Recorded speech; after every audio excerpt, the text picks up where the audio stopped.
अस्सलाम वालेकुम नाज़रीन, मैं हूँ रिजवान शहजाद। एक नए व्लॉग में खुशामदीद। नाज़रीन, ट्रंप का वन बिग ब्यूटीफुल बिल जो है वो पास हो गया है दोनों हाउसेस से, यानी कि हाउस ऑफ रिप्रेजेंटेटिव से भी और सेनेट से भी। हाउस ऑफ रिप्रेजेंटेटिव से पास होने के बाद ये बिल जब सेनेट में गया तो इसमें कुछ चीज़ें तब्दील भी की गई हैं। लेकिन आज मैं आपके सामने रखता हूँ कि 4 ऐसी कौन सी चीज़ें हैं कि जिनका इमिग्रेशन के हवाले से बड़ा गहरा असर होगा, बहुत इम्पैक्टफुल होंगी ये चीज़ें। आइंदा दिनों में जो इमिग्रेंट्स हैं उनको फेस करनी पड़ सकती हैं। ये 4 जो चीज़ें हैं ये पहले मैंने एक व्लॉग में भी जिक्र किया था कि कुछ चीज़ें ऐसी हैं कि जो इस बिल का हिस्सा बनने जा रही हैं, और जब ये फाइनलाइज होंगी तो मैं आपके सामने ज़रूर रखूँगा। तो अब ये चीज़ें एक हद तक अपनी शेप ले चुकी हैं। अब इसमें मज़ीद अमेंडमेंट्स की कोई गुंजाइश नहीं है। अब इसको प्रेसिडेंट ट्रंप का जो है वो सिर्फ सिग्नेचर दरकार है और उसके बाद ये कानून बन जाएगा और फिर ये नाफिजुल अमल हो जाएगा। 4 जो चीज़ें हैं उसमें अगर मैं उसको सम अप करूँ तो आप समझ लें कि इमिग्रेशन पर एक सुनामी जो है वो आने लगा है, क्योंकि बहुत सारे जो चीज़ें हैं, ऑब्वियसली आपको पहले भी मालूम है कि ये जो वन बिग ब्यूटीफुल बिल है इसमें जो बहुत सारी कटौतियाँ की गई हैं, वहीं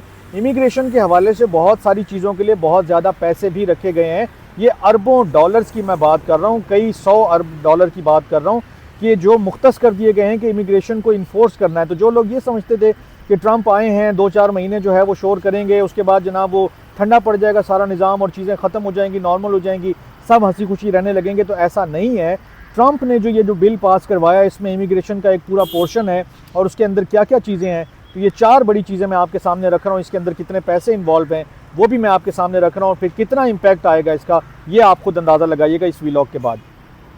सबसे पहली बात कि अगर मैं इसको कहूँ कि ये जो एक इमिग्रेशन पॉलिसी के हवाले से जितना ये बड़ा बिल है, इसकी जो मालियत है ये तकरीबन 170 अरब डॉलर है। ये जो बिल है इसमें इसको आप अमेरिका की तारीख की इमिग्रेशन पॉलिसी का सबसे बड़ा बिल कह सकते हैं, और इसका जो मेन मकसद है वो यही है कि इसमें इमिग्रेशन निज़ाम को सुपर चार्ज कर देना है आपने, बिल्कुल उसमें कोई कमी कोताही पेशी जो है वो ना बचे, हर तरह से उसको स्विफ्ट तरीके से आगे बढ़ाना, ये मेन मकसद है।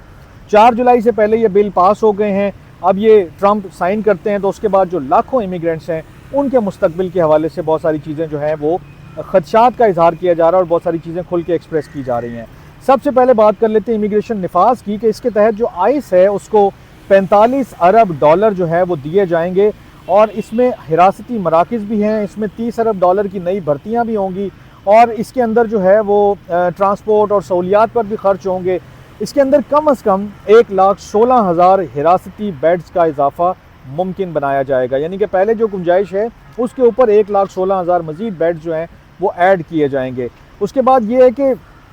जो टॉम होमन है वो तो बड़ा खुल के इजहार कर रहे हैं कि जितने ज़्यादा हमारे पास बेड्स होंगे हम उतने ज़्यादा लोगों को पकड़कर उतने क्रिमिनल से अमेरिका को साफ़ कर देंगे। लेकिन ये जो सारी पॉलिसी है, ये जो सारा आप ये जो फील कर रहे हैं कि इमिग्रेशन निज़ाम में इतनी तब्दीली आ रही है, इतने पैसे लगाए जा रहे हैं, उससे इमिग्रेशन अदालतों के ऊपर भी जो है वो बड़ा एक दबाव आएगा, और उनके अंदर पहले ही 40 लाख केसेस का जो है वो बैकलॉग मौजूद है। अब उसमें जो बिल है उसमें तकरीबन 800 नए जजेस की जो है वो तैनाती की गुंजाइश रखी गई है, लेकिन जो एक्सपर्ट्स हैं जो इन तमाम चीज़ों को देख रहे हैं उनके मुताबिक कम से कम 1300 जजेस को जो है वो इसमें रखना पड़ेगा, तब जाके कुछ सालों में ये जो इमिग्रेशन के जो केसेस हैं इनका बैकलॉग कम हो सकता है। तो ये एक बड़ा सिग्निफिकेंट जो है वो इम्पैक्ट है कि इमिग्रेशन का जो निफाज आप करने जा रहे हैं उसमें जो इमिग्रेशन रिलेटेड केसेस हैं उसके बैकलॉग को कम करने में एक मुश्किल सामने आ सकती है। इसको आप इमिग्रेंट्स के फेवर में भी रख सकते हैं, लेकिन अगर आप गवर्नमेंट के पॉइंट ऑफ व्यू से देखें तो ये काफ़ी उनके लिए मुश्किल काम होगा। बॉर्डर सिक्योरिटी के लिए बॉर्डर की जो वॉल है, जो दीवार है, जिसके ऊपर बहुत बात हो चुकी,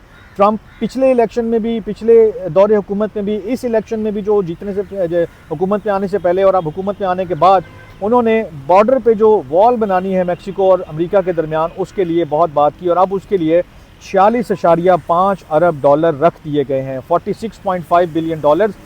10 अरब डॉलर जो हैं वो सिक्योरिटी मंसूबों के लिए हैं, और 13.5 अरब डॉलर जो हैं वो मुख्तलिफ स्टेट्स को दिए जाएंगे जो बॉर्डर पॉलिसीज़ के ऊपर अमल दरामद कर रही हैं।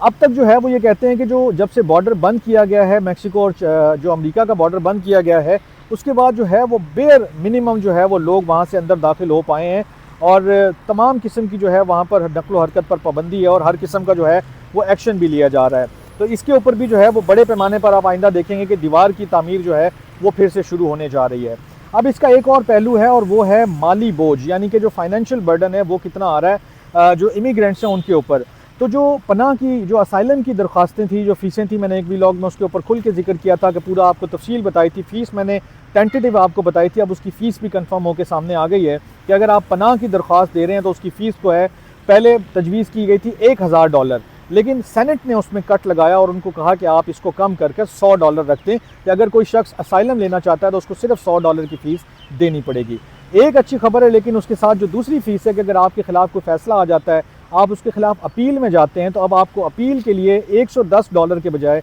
$900 फ़ीस अदा करनी होगी। और ये इमिग्रेंट्स के लिए एक बहुत बड़ा धचका है, एक बहुत बड़ा सेटबैक है, क्योंकि इतने पैसे खर्च करना बड़ा मुश्किल होता है, हर बंदे के पास इतने पैसे नहीं होते हैं। तो ये जो अब असाइलम के केसेस हैं या इस तरह की जो अपीलें रिजेक्शन होंगी, उसमें लोगों को काफ़ी सारी मुश्किलात का सामना आ सकता है। मुख्तसरन आपके सामने दो चीज़ें और रख देता हूँ कि जो मेडिकेड की सहूलत है वो ख़त्म होने जा रही है, सेहत के हवाले से काफ़ी चीज़ें ख़त्म होने जा रही हैं। जो बच्चों को, जो फैमिलीज़ को एक मेडिकेड की सहूलत मिलती थी कि उनको खुराक हासिल करने में जो बेसिक जो नेसेसिटीज़ हैं उनको पूरा करने के लिए जो चीज़ें चाहिए होती थी वो जो गवर्नमेंट की तरफ से मिलती थी, अब वो ख़त्म होने जा रही हैं। और इसका बड़ा डायरेक्ट इम्पैक्ट जो है उन इमिग्रेंट्स के ऊपर पड़ेगा कि जो इस वक्त अमेरिका में रह रहे हैं, क्योंकि उनका काफ़ी सारों का इन्हिसार जो है वो इन्हीं चीज़ों के ऊपर रहा है।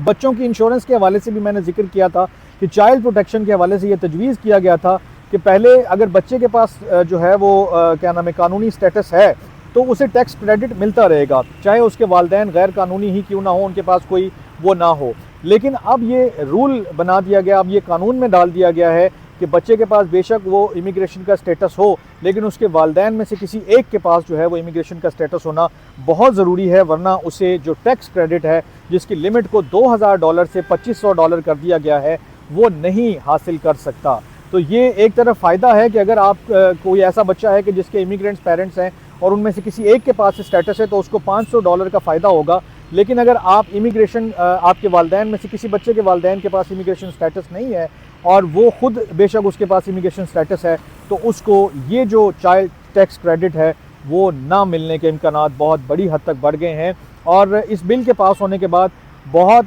मैसिव तरीके से, बहुत वास्ट पैमाने पर जो है वो तब्दीलियाँ आने जा रही हैं अमेरिका में। आपको मैंने मेडिकेड्स के हवाले से भी तफसील दे दी, टैक्स क्रेडिट के हवाले से भी बता दिया, इमिग्रेशन कोर्ट के अंदर जो फ़ीसें हैं उसके हवाले से भी बता दिया है, और फिर जो बॉर्डर पे वॉल बनने जा रही है उसके हवाले से भी अपडेट कर दिया है। सबसे बढ़कर पूरा का पूरा इमिग्रेशन सिस्टम जो है उसको कुछ इस तरह से शेप किया जा रहा है कि अब इमिग्रेंट्स का अमेरिका में रहना जो है वो मुश्किल से मुश्किल तर होता जा रहा है। आइंदा दिनों में आप देखेंगे कि मज़ीद सख्तियाँ, मज़ीद जो चीज़ें हैं वो सामने आएंगी।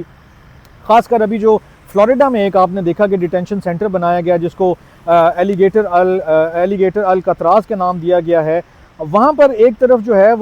है वो डिटेंशन सेंटर बनाया गया, साथ ही मगरमच्छ हैं और साथ ही एक पट्टी बना दी गई कि जहाँ से लोगों को उड़ाकर अमेरिका से बाहर भेज दिया जाएगा। तो आप देखेंगे इस तरह के डिटेंशन सेंटर मज़ीद वजूद में आते हुए नज़र आएंगे। आज के व्लॉग से इतना ही, अपना बहुत ख्याल रखिएगा। अल्लाह ने के बाद।